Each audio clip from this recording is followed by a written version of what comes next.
I believe जो UPSC की preparation करता है उसकी ओवरऑल पर्सनालिटी भी चेंज होती है. True. अगर आपकी सिलेक्शन नहीं भी हो रही, still your personality will be change and it will help you throughout your life. Oh, can you take us through the first case or the most interesting case that you have ever dealt with in your this journey? See, now I have to think कि मैं case बता भी सकता हूँ ऐसे कि नहीं. I think in our society ना सक्सेसफुल का मतलब ही हो गया है those who are going into IITs and AIIMS and big good colleges. तो वो एक तो चेंज करना चाहिए. How was it like growing up in Jammu and Kashmir? Me growing up in Jammu it was very normal. कुछ ज़्यादा वहाँ पे था नहीं. There was not much of a problem. But हाँ, श्रीनगर में कुछ प्रॉब्लम्स रही हैं, डिस्टर्बेंस रही हैं, यूथ रेडिकलाइजेशन की प्रॉब्लम रही है वहाँ. But I think now the situations are getting improved, specially जो गवर्नमेंट ने रिसेंट इनिशिएटिव्स लिए हैं. Now the things are very normal there. एक दिन हॉस्टल में ये सुनने में आया कि वो जो सर हैं वो डीएसपी बन गए.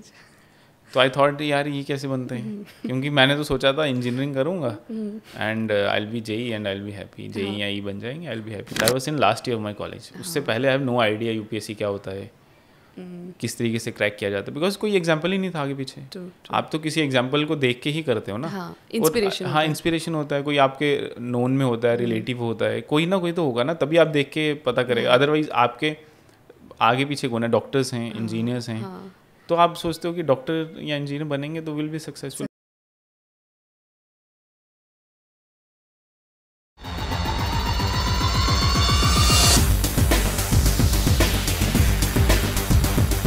हाय, welcome back to another episode of the wit chat show. आज के जो हमारे गेस्ट है, he is a real life superhero. Coming from a small district in Jammu and Kashmir to now being IRS officer. He is deputy commissioner of customs, IRS Atul Chaudhary. Thank you so much for coming. Thank you so much. Thank you for inviting me. Thank you.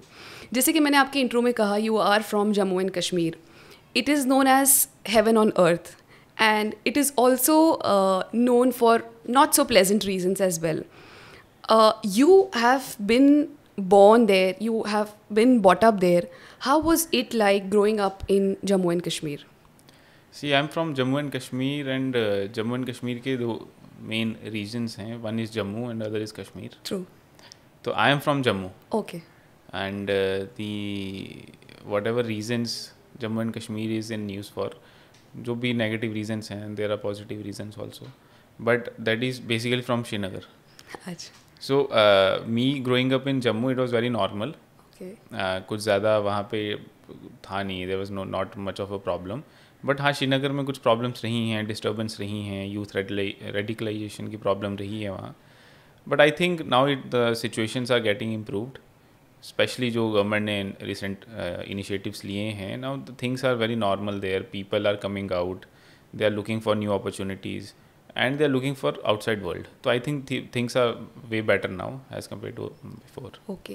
So section 370 के बाद वहाँ पे किस किस sectors में positive changes देखने को मिल रहे हैं हमें?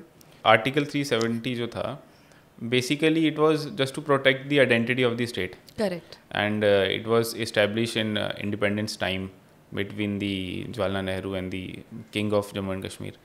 So अभी आर्टिकल 370 के स्क्रैप के बाद we are hoping there are different sector. For example youth employment है, प्राइवेट सेक्टर्स अगर जाएगा तो एम्प्लॉयमेंट मिलेगी. We are looking for the positive change, but right now as of now there is not much change in article 370, but we are very hopeful because what happening after 370 is कि specially the youth of Jammu and Kashmir, they are coming out. Now they are looking for the new opportunities. They're exploring. Even I have seen startups ideas are discussing. Especially the government fundings are there. AIMS are being established. IIT अभी Jammu and Kashmir में आया है. IIM establish किया है government ने. But the part which is lacking is private sector investment. तो I think when private sector will come there, government job तो है ही, but private sector will also boom. तो उससे क्या होगा कि private sector jobs भी मिलेंगी लोगों को. तो फिर सिचुएशन ओवरऑल इम्प्रूव होगी, which is I think is the main focus of scrapping the article 370 also. So अगर वो होगा, सब चीज़ें होंगी, तो आई थिंक ओवरऑल सब सेक्टर में इम्पैक्ट पड़ेगा. And we the youth of JNK we want की डेवलपमेंट हो, वी डोंट वांट डिस्टर्बेंस रहे वहाँ पे।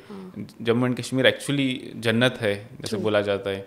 तो लोग आए, टूरिज्म बढ़े, प्राइवेट सेक्टर हो, ओवरऑल इंफ्रास्ट्रक्चर डेवलपमेंट हो, यूथ और जॉब क्रिएशन हो, सो दैट ओवरऑल डेवलपमेंट हो, ये जो नेगेटिव पार्ट्स हैं वो हट जाएं। We don't want that. So वो तभी होगा अगर प्रॉपर 360 इन्वेस्टमेंट आना स्टार्ट होगा। हाँ, ट्रू, आई कम्प्लीटली अग्री। जैसे कि हमने we all know that you are an IRS officer, was it your childhood dream while growing up, or you know it was just a diversion at certain point in life? See, again Jammu and Kashmir का एक ये भी problem है, specially the area which I am coming from, I am from Samba district. True. तो that's a little backward area, very near to the international border also. So वहाँ इतना awareness है नहीं कि UPSC क्या होता है, व्हाट इज़ सिविल सर्विसेज, और जब कोई है ही नहीं बताने वाला तो आप आउट ऑफ बॉक्स सोचोगे कैसे? True. तो वो होता है ना, इंसान अपनी औकात के हिसाब से सोचता है। तो वैसे ही था वहाँ भी। तो there was no dream, I was not even aware of UPSC. Okay. What I came to know about civil services is when I was in my last year of college. अच्छा. There was one of my senior. He was very close to me also. मतलब not close, मतलब ragging नहीं ले रहे थे। हाँ, in my circle he was, मैं उनसे बात किया कई बार कॉलेज में। He was my super senior. अच्छा. तो जस्ट एक दिन हॉस्टल में ये सुनने में आया कि वो जो सर हैं वो DSP बन गए। अच्छा. तो आई थॉट यार ये कैसे बनते हैं, क्योंकि मैंने तो सोचा था इंजीनियरिंग करूँगा and I will B JEE and I will be happy, JEE या E बन जाएंगे, I will be happy. But वो जब पता चला कि वो जो सुरेंद्र सर थे, उनका नाम भी मैं ले रहा हूँ because I have met him recently, कि सर आपकी वजह से ही I have gone into civil services. तो उनको नहीं पता था, अभी मिला मैं तो उनको मैंने बताया तो कि वो सर DSP बन गए। Then I start looking for कि कैसे करते हैं इसको, and I was in last year of my college. उससे पहले I have no idea UPSC क्या होता है, किस तरीके से क्रैक किया जाता है, बिकॉज कोई एग्जाम्पल ही नहीं था आगे पीछे। आप तो किसी एग्जाम्पल को देख के ही करते हो ना। इंस्पिरेशन होता है, कोई आपके नोन में होता है, रिलेटिव होता है, कोई ना कोई तो होगा ना, तभी आप देख के पता करेगा। अदरवाइज आपके आगे पीछे कौन है, डॉक्टर्स हैं, इंजीनियर्स हैं, तो आप सोचते हो कि डॉक्टर या इंजीनियर बनेंगे तो विल बी सक्सेसफुल। बट जब कोई एग्जांपल आती है तो देन विल थिंक कि लेट मी आल्सो एक्सप्लोर। वो एवेन्यू एक अलग खुलता है माइंड में। तो उसके बाद I have start exploring. Then I came to Delhi, वहाँ पे मैंने कोचिंग लिया, 10 महीने का कोचिंग होता है। तो then I clear in my second attempt. Wow, lovely, amazing. And I'm sure you will be inspiration to many from Samba, not just Samba, the entire nation and specifically your territory. While I have seen a lot of news of when students are preparing for these exams, बहुत pressure होता है and people are not able to deal with that pressure. Many times we see that suicide news आते हैं, specifically IITs, IIMs और ये UPSC से भी news आती है ये सारी. So how did you deal with that pressure? और अगर जो डील कर रहे हैं उनके लिए भी आपका क्या मैसेज होगा? देखिए UPSC ज़्यादा जो नंबर ऑफ़ सुसाइड्स हैं वो हैज़ पर स्टैटिक्स ऑल्सो IIT के या जो मेडिकल के एग्जाम्स होते हैं उसमें आता है ज़्यादा है कि तो मेजर डिफरेंस UPSC की प्रिपरेशन में भी होता है बट ज़्यादा नंबर वहाँ हैं। But there are lot of examples जिन्होंने IIT क्रैक करने के बाद भी सुसाइड्स हुए हैं in IIT colleges and in medical colleges. So basically what my thinking is कि जब आप एक छोटा बच्चा है बेचारा 18 साल का, उसको आप इतने प्रेशर में जब चला जाता है, स्पेशली एरिया लाइक कोटा में चला गया जहाँ पे सिर्फ बातें ही इस चीज़ की हो रही हैं कि प्रिपेयर कैसे करना है, हाउ टू बी सक्सेसफुल। तो I think in our society ना सक्सेसफुल का मतलब ही हो गया है those who are going into IITs and AIIMS and big good colleges. तो वो एक तो चेंज करना चाहिए कि इट इज़ नॉट, और specially after social media we have seen कि there are lot of other sectors जहाँ से आप सक्सेसफुल हो सकते हो। You can earn good money also, reputation also. तो we can tell our youngsters कि आप जाइए वहाँ, you don't have to just go कि आपको IIT ही करना है। स्पेशली दी पेरेंट्स, उनका अगर थोड़ा थिंकिंग चेंज होगा तो ये प्रेशर कम हो जाएगा स्टूडेंट्स पे प्रेशर कम होगा। तो जो नहीं कर पा रहा है डील, तो वो व्हाट ऑप्शन ही हैज़ या शी हैज़, घर वाले बोल रहे हैं कि नहीं आपको करना है, तो उस प्रेशर में वो नहीं सोच पाता कुछ, तो उसकी वजह से they go into all this wrong steps. But अगर हम लोग ये एक सक्सेसफुल की मीनिंग मतलब है ना वो चेंज कर देना सोसाइटी में, तो I think it can decrease. हाँ, and I think moreover people are wanting quick success and that is becoming, that is a problem. Yeah, that is a problem. So you are from engineering background and हमने देखा है कि engineers को आप कोई भी field में डाल दो वो कहीं ना कहीं सक्सेसफुल, मतलब they become successful. So do you think your engineering background somewhere has helped you in strategically planning और एग्जीक्यूटिंग योर यूपीएससी एग्जाम्स? तो इंजीनियर एक तो प्रॉब्लम इसकी काफ़ी ज़्यादा हो गए हैं engineers. Colleges are there, lot of colleges, और प्राइवेट कॉलेजेस भी हैं इंजीनियरिंग, तो नंबर आपको ज़्यादा दिखता है. बट नॉर्मली मेरा ये मानना है कि जो इंजीनियरिंग कॉलेजेस में जा रहा है, स्पेशली जो गवर्नमेंट कॉलेजेस हैं इंजीनियरिंग के, चाहे वो आईआईटी हो चाहे वो जीसीटी हो, तो उसमें क्या है कि आपका एप्टीट्यूड अच्छा रहता है, the math portion is good, तो आपकी थिंकिंग एबिलिटी थोड़ी ज़्यादा रहती है. और इंजीनियर्स का क्या है ना कि उनको एक हफ्ते पहले एग्ज़ाम से होता है कि भैया अभी हमको प्रिपेयर करना है, देन विल एक हफ्ता एक दिन पहले कर लिया, तो वो easily we can cope up with the pressure. मुझे ऐसा लगता है engineers can do that. But in other field उनको क्या होता है, throughout the year they are working hard and everything is going on. But engineers का क्या है कि they know mentally they have prepare कि ये हो जाएगा. तो I think that is the reason why engineers are more successful in different field. Engineers तो हैं ही, but in every field engineers are there. हाँ, true true. While you were preparing for your UPSC exam, आपके mind में कोई plan भी था कि अगर ये सक्सेसफुल नहीं हुआ तो फिर then I will come back to engineering, और कि वो फुल फोकस के साथ आपने ये ठान ही लिया था कि ये क्लियर करना ही है? देखिए आई हैव टोल्ड यू ना कि मैं लास्ट ईयर मुझे पता चला यूपीएससी नाम की कोई चीज़ होती है.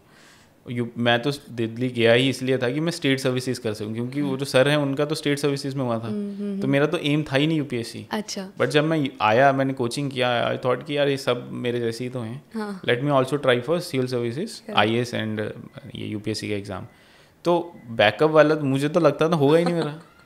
तो मैं स्टेट के डिफरेंट एग्ज़ाम्स, जो मेरा स्टेट सर्विसेज होता है वो मैं दे रहा था. देन एसएससी लेवल के एग्ज़ाम होते हैं, एक्साइज इंस्पेक्टर मेरा क्लियर हो गया था. अच्छा. I have given excise inspector exam also. तो obviously there was plan B. But engineering field मैंने छोड़ दी, क्योंकि दैट्स अ डिफरेंट. आपको इतना तो करना पड़ेगा, क्योंकि ये डिफरेंट कोर्स ऑफ एक्शन रहता है इसमें. इंजीनियरिंग में डिफरेंट सब्जेक्ट्स हैं, तो आपको एक सब्जेक्ट फील्ड चूज करके you can go with it. But plan B तो रहना चाहिए, क्योंकि there is no guarantee of success. True. Again इस पे भी एक डिफरेंट ओपिनियन है. बहुत सारे लोग बोलते हैं प्लान बी होना नहीं चाहिए, बहुत सारे लोग बोलते होना चाहिए. Many people feel that plan B makes you lazy.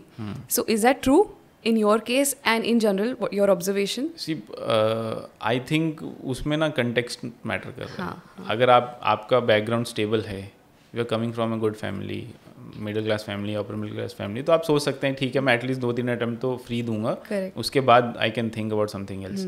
But जब आप ऐसे एरिया से आ रहे हो, इन माई कंटेक्स्ट, जहाँ पे there is nobody, I was the first from my district to qualify civil services. So there are nobody जिसको मैं पूछूँ कि आप कैसे करते हो. And there is also pressure कि आप कॉलेज हो गया है, now you don't have to be unemployed, आप दूसरे एग्जाम भी दे रहे हो. तो कंटेक्स्ट पे मैटर करता है. आई डोंट थिंक आप उसको आइसोलेशन में ले सकते हो. कोई होते हैं जिनका they can give 4 attempt also, 5 attempt without giving any other exams, तो वो कर सकते हैं. डिपेंड करता है फैमिली सपोर्ट कैसा है, आपका कंटेक्स्ट कैसा है, आपके स्किल्स कैसे हैं. Doctors can give exam without giving any other exam, क्योंकि उनको पता है 2-3 साल के बाद they can continue with the field. But my believe is कि इसकी सक्सेस की यूपीएससी में कोई गारंटी नहीं है, तो you should have some plan B. Correct. So जब आप अपने एग्जाम्स क्लियर कर लिए, आपकी जब पोस्टिंग हुई, what was योर एक्सपीरियंस? जो आपने फर्स्ट केस होगा, आपने एनालिसिस किया होगा, अनसर्टेनिटीज़, बहुत सारी चीज़ें रहती है ना माइंड में, because when you are analyzing a case there are lot of things that come up. So can you take us through the first case और the most interesting case that you have ever dealt with in your this journey? See now I have to think कि मैं case बता भी सकता हूँ ऐसे कि नहीं. बट नॉर्मली क्या होता है when you are in a job जहाँ पे tax are involve, money is involve, तो उसमें normally what we do is कि केस बनाया आपने, उससे पहले हम लोग थोड़ा स्टडी करते हैं उसके बारे में कि एक्चुअली डाटा माइनिंग होती है. Then we go for search operations. तो वहाँ जाके थोड़ी डिफ़िकल्टीज आती हैं, प्रैक्टिकल वर्ल्ड है, living in a practical world, तो थोड़ा डिफ़िकल्टी आती है, but we deal with it, करना पड़ता है, but we do our work. जो हम लोग डिसाइड करके जाते हैं, सर्च वारंट लेके जाते हैं, we execute that search warrant. कुछ भी जो भी difficulty will deal with it and then अपना केस क्लोज करके विद जितना भी रिकवरी हुआ है everything with proper manner, law and order follow करके. तो उस तरीके से हम लोग करते हैं. There are cases, interesting cases, but तो now you are in customs department. बहुत सारे कस्टम्स में तो ज़्यादातर स्मगलिंग के cases and it's very common in newspapers and everywhere we see. And if we analyze it is somewhere और the other the behind hand is maybe goons or people who are not so known for good reasons. So how stressful or how difficult it is, because again your personal security, your family security, all of that also comes into consideration. So वो फिर किस तरीके से manage करते हैं? Earlier I was working in GST and Central Excise. That was a different department. Correct. There we had time. हाँ. अगर हमें कुछ केस बनाना है या कोई फाइल हमारे पास आई है तो we had time, we can think about it. आराम से कर सकते. But now I'm in customs. Customs mainly involve live work. मतलब there is a container standing there. आपको उसको या तो रोकना है या क्लियर करना है, and you have to take decision within some time. क्योंकि for example I am looking after a charge and that charge is food products. तो अभी कोई food product आ रहा है, it cannot be standing there for more than 24 hours. Perishable है, उसको खराब होगा, उसका नुकसान होगा, तो we have to take decision. So there is a major difference in customs that we have to take decision on spot. And the smuggling part which you are saying, so that is happening from last 1000 years. Yes, true. हाँ, we are trying to stop it, but कोई ना कोई loop hole निकाल के या कुछ करके, at least what we are doing is, हम चेयर पे बैठे हैं as officer, we are trying to stop this smuggling, but people do it anyway. True. There is a deterrence. Custom Act में there is a penalty provision, arrest provision is there. We cancel the license also. We have all the deterrent steps, but still smuggling is going on. True. So we can work on both sides. Policy level पे भी we can do something. This is smuggling stop हो, and execution level where we are sitting, we can do something deterrence हो जाए, जिसकी वजह से ये चीज़ें stop हो. Although what I am in my belief is कि हम लोगों ने काफ़ी हद तक स्मगलिंग रोकी है. We are trying our best, but still things happen, so उसमें we can't do anything. Correct. So you have been posted in, I think first posting आपका नोएडा में हुआ था, then Meerut and then now Mumbai. When we travel, we realize that the culture and the quality, the vibe of each place is different. So from civil servant के point of view से आपने बहुत सारे dealings भी की होंगी लोगों के साथ. What was your experience? What is the difference between, I mean India is very diverse, तो क्या आपका कल्चरल डिफरेंसेस और लोगों में क्या क्वालिटीज़ आपको नज़र आई? See being an IRS officer, specially the indirect tax officer, हम लोग ट्रेड के साथ डील करते हैं, बिजनेस है, मैन्युफैक्चरिंग सेक्टर्स हैं, so mostly our interaction with the business class. So I have seen there is a lot of difference. When I was in Noida, तो वहाँ मल्टीनेशनल कंपनीज हैं, तो वहाँ जो कोई केस हो रहा है तो कोई रिप्रेजेंटेशन के लिए CAs की टीम आ रही है, लॉट ऑफ मतलब educated people are there. When I was in Meerut, तो मेरठ में लोग आते थे, बट थोड़ा सा उनका पुराना वाला हिसाब था, मतलब खुद आ रहे हैं, CAs and advocates are less, they want to represent by themselves. थोड़ा सा डिफरेंस था. एक multinational company and then there is a proprietor firm, तो थोड़ा सा डिफरेंस आता है जब आप मूव करते हो from tier 1 to tier city. तो उसमें ट्रेड भी डिफरेंट होता है. यहाँ पे मैन्युफैक्चरिंग हो रही है, about everything is there. Yamaha है, मोबाइल मैन्युफैक्चरिंग्स हैं, everything is there in Noida. But in Meerut में शुगर फैक्ट्रीज थी, मेरठ में स्पोर्ट्स इंडस्ट्री काफ़ी अच्छी है. तो ऑब्वियसली इंडस्ट्री चेंज होती है तो वहाँ का ट्रेड भी चेंज होता है, तो उसी लेवल का ट्रेड भी आता है, उसी लेवल की रिप्रेजेंटेशन होती हैं. But now when I am coming to Mumbai, तो मुंबई इज़ टोटली डिफरेंट. तो मुंबई इट्स लाइक कि हमेशा ही चल रही है, इट्स वेरी फास्ट. तो and for me also there is a big change. In GST we use to work in a easy manner, we have time, जैसे मैंने पहले भी बताया. यहाँ पे you don't have time. I am going to office in Saturday also, तो काम भी कर रहे हैं, पूरा दिन लगे हुए हैं, बट स्टिल काम खत्म नहीं हो रहा. तो the volume, the culture, the nature of trade, everything change with the place. Then Mumbai is the financial capital. Correct. तो there lot of changes here. So जैसे कि आपने बताया you have been working on Saturdays and Sundays as well, how do you manage work life balance जो है वो किस तरीके से फिर मेंटेन करते हैं? पहले when I was in Noida Meerut I used to play cricket, table tennis, I मतलब स्पोर्ट्स में इंटरेस्ट है. Even in my school times I was in my handball team regional level पे. यहाँ तो टाइम मिल नहीं रहा. But the experience which I am having here, यहाँ जो लर्निंग है किस लेवल का ट्रेड आ रहा है और तो ग्राउंड इम्पैक्ट कितना हो रहा है उस जो आप काम कर रहे हो उसका ग्राउंड एक्चुअली इकोनॉमी में कंट्रीब्यूशन हो रहा है. If we are doing something, किसी को रोक लिया या किसी को क्लियरेंस कर लिया तो वो दिखता है कि हाँ मतलब प्राइजेस फ्लक्चुएट हो जाते हैं उस चीज़ के उसकी वजह से. तो आपका जो इम्पैक्ट है ग्राउंड लेवल पे वो जब दिखता है तो यू फील गुड ऑल्सो ना. तो उसके वो सब्सटीट्यूट कर रहा है अभी वर्क लाइफ बैलेंस. पहले तो there was good work life balance, पर यहाँ आने के बाद थोड़ा सा डिफिकल्ट हो गया वर्क लाइफ बैलेंस. बट यहाँ लर्निंग सब्सटीट्यूट हो गई है. Learning is very big. Mumbai जैसे एरिया में आपको लर्निंग और डाइवर्सिटी इतना अच्छा मिल रहा है that you are learning and you are growing in your career also. It's a big opportunity to work in Mumbai. True. So I'm happy and I'm enjoying my work. Amazing. So वो work life balance का मुझे अभी फिलहाल I'm not thinking about it. So when we talk about job satisfaction, एक जगह पे तो आपको experience और exposure and बहुत सारा practical मिल रहा है. On the other hand, you are saying that you're working so much and still there is lot to work. So वो एक job sat कभी ऐसा feel होता है कि यार I've worked so much but yet you know there is some stress, वो pressure होता है. So how do you in between all of this वो mental बैलेंस किस तरीके से फिर then how do you manage that? मुझे ऐसा लगता है कि if you are liking your job तो फिर वो प्रेशर फील होता नहीं है. I am having log charges, बड़े बड़े चार्जेस हैं मेरे पास, बट मुझे वो पसंद है करना. आई एम लाइकिंग इट क्योंकि मुझे लर्निंग इतनी अच्छी मिल रही है उसमें. और जैसे मैंने बोला कि वो ग्राउंड इम्पैक्ट मुझे लग रहा है कि हाँ जो मैं कर रहा हूँ उसका इम्पैक्ट पड़ रहा है. True. तो उसकी वजह से I am enjoying my work, तो मुझे प्रेशर फील होता नहीं. बट हाँ दे हो सकता है ऐसा फॉर अदर कि वो लोग प्रेशर फील कर रहे हों. तो in that case they can search for some hobby और something like that. But I am enjoying कि इस तरीके का लर्निंग मुझे मिल रहा है. तो उसकी वजह से I am not feeling stressful. Even जब मैं घर आता हूँ तो there is a concept called e office, जिसमें we can do work on e files. अभी वो पेपर वर्क कम करने के लिए ई फाइल्स पुटअप होती हैं. तो आई एम डूइंग घर पे भी. अच्छा. क्योंकि आई एम एन्जॉइंग इट. मुझे अच्छा लग रहा है कि सीखने को मिल रहा है. तो कहाँ से जम्मू एंड कश्मीर से छोटे से डिस्ट्रिक्ट से आप आगे यहाँ मुंबई सबसे बड़ा कंट्री का पोर्ट है ये.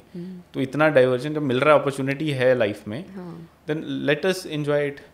उसमें वाई वी आर थिंकिंग कि इसमें स्ट्रेस है कि नहीं, बिकॉज सबको नहीं अपॉर्चुनिटी मिल रही है ना. If I am having the opportunity I am enjoying it. तो मेरा ही अप्रोच है, इसलिए आई डोंट फील कि ज़्यादा काम है या कम काम है. जितना है काम कोई नहीं करेंगे, क्योंकि मुझे लगता है कि जहाँ से हम आए हैं तो उससे तो अच्छा ही है ना आप कितना अच्छा कर रहे हैं. Absolutely absolutely. What will be your message to people who are aspiring to be civil servants? उनके लिए प्रेपरेशन से लेकर ऑफिसर बनने तक का what will be your message to them? See, people who are preparing for civil services, mostly lot of people ask me आप कितने घंटे पढ़ते थे, क्या स्ट्रेटेजी रहती थी. तो आई यूजुअली से कि यार पढ़ना ऐसा तो होता नहीं आप 10 घंटे पढ़ रहे हो फिर बाद में 14 घंटे आप सो रहे हो. तो आपका पूरा दिन प्लान होना चाहिए अकॉर्डिंग टू यूपीएससी.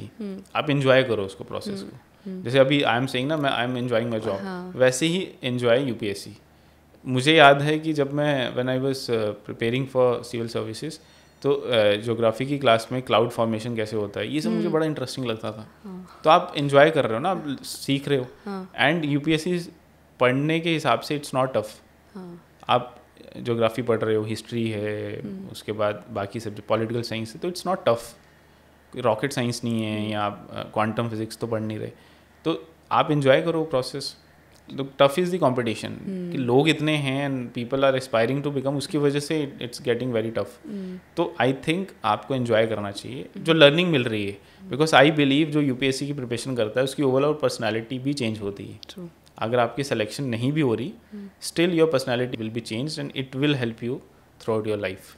तो उस हिसाब से बी पॉजिटिव और थिंक मतलब कि जो मैं कर रहा हूँ उसका जो भी रिजल्ट रहेगा it will be beneficial for me, चाहे वो निकले या नहीं निकले. उसके बाद if you are getting selected it's okay, नहीं हो रहा then also it's okay. It's just life ना. तो उसमें क्या है, there lot of people even I know personally जिनका नहीं हुआ and they are doing very well. जिनका हो गया वो they are also not feeling happy. तो ultimately the M is to be happy and happiness is very subjective. तो enjoy the process. True, absolutely.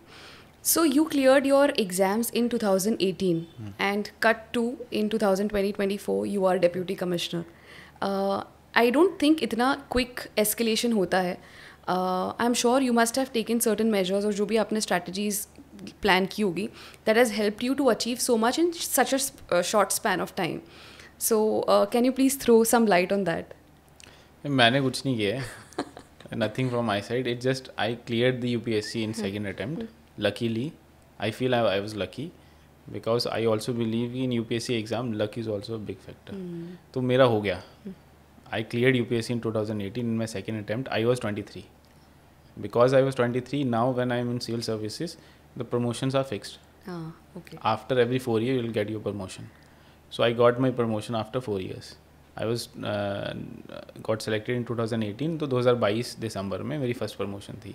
Okay. Because I was young when I got selected, तो इसलिए I become deputy commissioner in young age. That's it. So that is the bad part of bureaucracy also. मुझे ऐसा लगता है. It's my personal belief कि आपका promotion fixed है. तो आप हर 4 साल में या 5 साल में जो भी आपका प्रमोशन रूटीन से चल रहा है you will get promoted. For example I know I will be joint commissioner in 2017 December. So आपका वो काम करने का इंसेंटिव कहाँ जाएगा?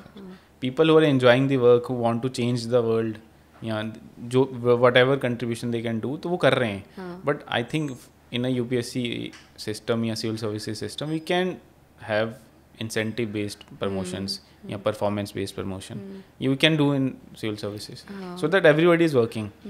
ये नहीं है कि I know when I become joint commissioner मैंने तो उसको हम चेंज कर सकते हैं if we want to change something in civil services. क्योंकि फिर वो काफ़ी बार मतलब मोटिवेशन नहीं रहता है for work कि you know that you're going to be promoted. Yes. Yeah, true. That is the sad part of government jobs. Yeah. So when we were talking about happiness and exam preparation, I deal with a lot of young people, and lately I have seen that they have the tendency of moving out of India and establishing a career there. Some of them come back, some of them stay there, and somewhere the think tank of India, I mean there is a brain drain. How do you see that? Is it going to impact? I mean, you've been to different cities. Is the culture same there, or is it the Mumbai thing that people are wanting to go out and establish themselves there? Yeah, I think in today world, जिसको opportunity मिल रहा है बाहर जाने का and having a good life, they are moving out. तो उसमें तो we as a government, we have as a country, we have to see कि हम लोग कहाँ पे lack कर रहे हैं कि एक्चुअली जो ब्रेन ड्रेन हो रहा है, specially the people from IIT और IIM और from the good medical colleges, they are why they are going out. We have to see because we are as a taxpayers, we are investing on them. True. And then after they becoming the educated person they are moving out. True. So we as a country we have to see कि हम लोग उनको इस level की opportunity दें इन a country only कि उनको ये लगे कि हाँ जितना मेरा पोटेंशियल है I am actually realising it in my country only. And a lot of people they move out not just for the job opportunities but for the living standards. तो उसको भी we have to improve. तो overall if we as a country will progress then I don't think the problem of brain drain will continue. Yeah, but right now it's there. Yeah, because if we see Silicon Valley, we have Indians there. Yes. And when we talk about technology, unfortunately we do not find any Indian companies that are into we bring technologies but we are not into building technologies. So what space do you think is lacking in the system? See, I think यही जो majorly जो society में what everybody want to be a doctor or a engineer. घर वाले बोल रहे हैं doctor बन जाओ, इंजीनियर बन जाओ, तो वो जो फोकस है कि भाई रिसर्च पार्ट कहाँ पे है. We as a economy, we as a society don't focus on the research part. तो क्यूरियोसिटी वो यूथ में आती नहीं है. तो उसकी वजह से we are lacking and there are government policies also where we have to change the overall ecosystem. उसकी वजह से then will be able to make companies like Facebook और गूगल जो इंडिया में नहीं है. Even the major China is also making something like that. They have their own, but in India it's lacking. तो mainly it's about the socialization. आप वो curiosity तो जगाओ कि आपको टेक्नोलॉजी में जाना है, बट जब आप बोलोगे बच्चे को कि बनना ही डॉक्टर इंजीनियर है तो फिर वो कोटा ही जाके पढ़ेगा. और जब पढ़ेगा जिससे नहीं हो रहा है he will be in depression, तो फिर वो सुसाइडल केसेस बढ़ते हैं। तो overall we as a society we have to blame ourself. Do you think we should breed the concept of entrepreneurship in youngsters? See I think पिछले 10 सालों से जब से the new government has form, तो उसमें आया है there is a big changes in startup India, जैसे इनिशिएटिव लाए हैं, टैक्स इंसेंटिव दिए हैं उनको, तो there is a culture now. I have seen for example ये जोमेटो है, स्विगी है, देन अपना फ्लिपकार्ट है, तो this kind of initiative they all are startups, तो ये आना स्टार्ट हुए हैं from last 10 years only. Social media आया उसकी वजह से भी अवेयरनेस बढ़ा है, तो चेंजेस आ रहे हैं धीरे धीरे, gradually it will improve, but we are on a right part and when it comes to entrepreneurship. True. From social media, it reminds me that today we live in a world where social media is playing a very crucial role in various aspects. You are also on social media, and I see that you keep posting a lot of content that is motivating the youngsters.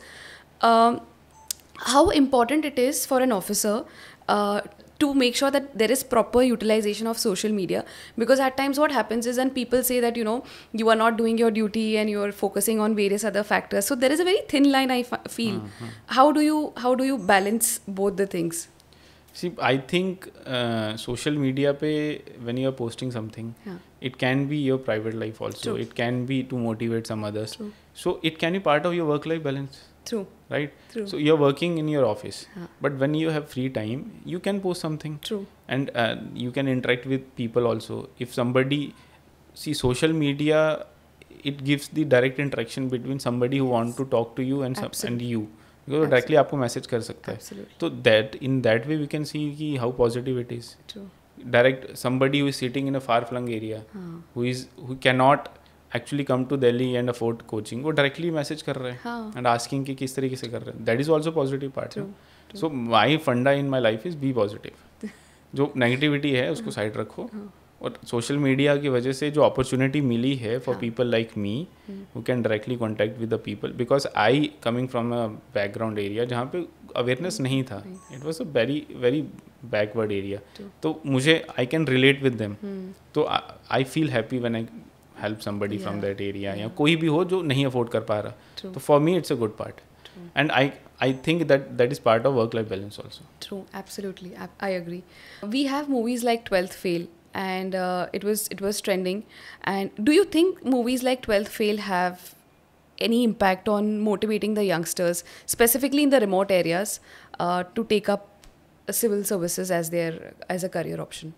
See, movies like 12th Fail actually inspired people, especially I think in UPSC is the right platform, or the other government job also, not just UPSC. I think we should not focus just on UPSC. Civil services and other exams also, other field also. So usme if some movies like 12th Fail are there, so people who are from remote area, they see कि actually we can go somewhere and we can achieve what we want in our life. तो motivation तो है. And 12th Fail की जो story है, that is also very similar to my story. I have told you कि एक sir थे who became DSP. तो in 12th Fail also it's the same story. तो जब आया तो I was able to relate. तो I hope कि other people who are in a remote area, they can also relate. And once you are getting related to something, you get motivation to work on that field. So obviously it inspires to achieve something good in life, but not just UPSC. There are other fields in also. General. In general also. True. So yes. One last message to the viewers that are watching you right now. I don't know viewers किस age के हैं, but क्या है, but my message is whatever you're doing is be happy. हमेशा खुश रहो जो कर रहे हो, क्योंकि आपसे ऊपर भी कोई होगा, आपसे नीचे भी कोई होगा, तो जो आप कर रहे हो उसमें बेस्ट करो, चूज़ वन फील्ड, उसी में फोकस करो, increase your skills, increase your intelligence उसी फील्ड में, and be happy. Thank you so much for coming. Thank you it was for lovely inviting talking me. to you. Thank you so much. Thank you.